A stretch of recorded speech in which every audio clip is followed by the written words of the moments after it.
Hi guys, कैसे हो? ठीक होंगे। लेकिन आज मैं जो है ब्लॉग बनाने में देर होगी। सुबह रात में गई, शादी में गई थी। शादी में आते आते मुझे बहुत देर हो गए थे। एक बज गया था सोते सोते। फिर मैं सुबह देर से उठी। देर से उठने के बाद मैंने सोचा उठ के मैं ब्लॉग बनाऊंगी, लेकिन जब तक उठी तो 10 बज चुका था। तो इसलिए फिर मैं ब्लॉग नहीं बना पाई। पार्लर से फ़ोन आ गया था भाभी का, जो एक ब्राइडल जिनकी शादी है वो आई है। उनको फेशियल वेशियल करना है। वो क्या क्या कराएंगी ये मुझे बता नहीं रही थी। कह रही थी मैम को बुलाओ, मैं उन्हें कोई बोलूँगी। इसलिए मुझे फ़ोन किया। ऐसे तो भाभी कर देती है सारा काम, मुझे टेंशन नहीं होती है अगर भाभी दुकान पे होती है तो आज भाभी को उन्होंने बोला मैम को बुलाओ, मैं उनसे ही पूछूंगी। तो उन्होंने फिर मुझे फ़ोन किया। फ़ोन करने के बाद मैं पार्लर पहुंच गई।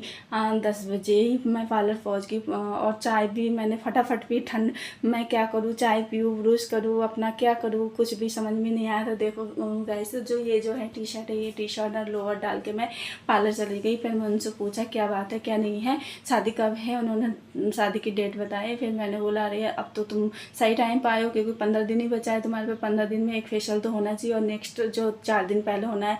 तो कह रही थी थैंक गॉड दीदी मैं आ गई। नहीं तो मुझे क्या पता जो फेशियल ऐसे भी होता है। तो गाइस, शादी जिनकी है उनके लिए मैं बोल रही हूँ। जो शादी है तो 1 महीना पहले से उनको फेशियल स्टार्ट करना चाहिए। 1 महीना पहले एक फेशियल ले लो या क्लीन अप ले लो, बाकी 15 दिन बाद एक फेशियल ले लो। फिर 3-4 दिन पहले एक फेशियल लेना चाहिए ब्राइडल के लिए।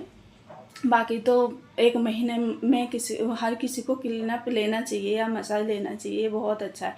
तो मैंने उनको सजेस्ट किया वैसे वैसे। तो जब उसने बोला मुझे फेशियल में विश्वास नहीं होता है, वो तो सब ऐसे ही, स्किन तो सबके एक जैसे स्किन, सबका चेहरा तो एक ही रहना, बदल थोड़ी जाना है। मैंने कहा अच्छा ठीक है, वो तुम्हें विश्वास नहीं है फिर तुम्हें तो कराना पड़ेगा क्योंकि तुम्हारी शादी है। फिर उन्होंने बोला दीदी कर दो, ठीक है। मैंने जब उसको किया फिर उसके बाद वो खुश हो गई। बोले थे नहीं दीदी मुझे ऐसा लगा था जो फेशियल में कुछ नहीं होता है। जब उसने कराया तो फिर उसको रिलीफ हुआ जो मैं हाँ फेशियल में कुछ होता है। वो खुश होके गई।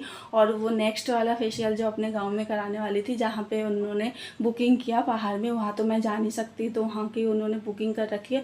तो बोला जो वहाँ पे कराने, जब उसको फेशियल करके यहाँ पे अच्छा लगा तो बोले दीदी मैं 4 दिन पहले चली जाऊँगी घर, लेकिन फेशियल मैं यहाँ से ही करा के जाऊँगी। मतलब बहुत खुश हुई वो। तो मुझे अच्छा लगा। मेरे से अगर कोई खुश होता है ना तो मुझे बहुत खुशी होती है। दूसरे की खुशी से मुझे बहुत खुशी होती है। बाकी मैं ये नहीं चाहती मेरा पार्लर है तो मैं झूठी तारीफ करूँ अपनी, ऐसा कुछ नहीं है। जो मेरी आदत ऐसी है ना, जब तक कस्टमर मेरी तारीफ ना करे मुझे अच्छा नहीं लगता। अगर खुद की तारीफ खुद करो तो क्या फ़ायदा है ना।